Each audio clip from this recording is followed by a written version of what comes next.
Mga daog sa sinulog sa kabataan sa lalawigan ug dakbayan atong sayran sa report ni Maritz Puyo. Opisyal na gisugdan ang Sinulog Festival niadtong Biyernes pinaagi sa usa ka launching parade diin gisalmutan sa mga delegates gikan sa mga tunghaan sa Subo. Best in Choreography ang Zapatera National School samtang Most Disciplined Award ang nakuha sa Don Vicente Rama Memorial Elementary School. Most Colorful Delegation ang Zapatera National School, Liveliest Delegation ang Mabolo National High School ug Biggest Delegation ang Abellana National School.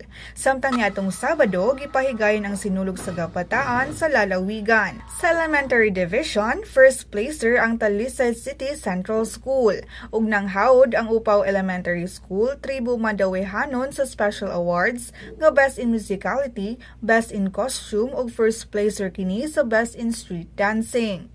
Sa Secondary Division, first placer ang tinubdan sa Kauswagan Cultural Troupe sa munisipalidad sa Tuburan ug nanghakot sab ang maong grupo sa mga special awards nga Best in Musicality, Best in Costume ug second placer kini sa Best in Street Dancing. Ug kagahapon adlang Domingo, gipahigayon ang sinulog sa kabataan sa Dakbayan.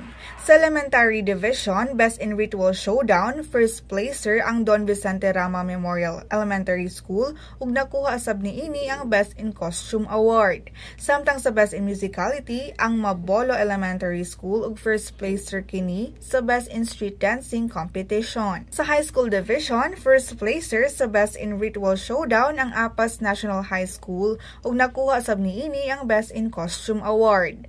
Best in Musicality ug first placer sa Best in Street Dancing ang Don Sergio Osmeña Sr. Memorial National High School. Maris Puyo, Sunstar, Pilipinas.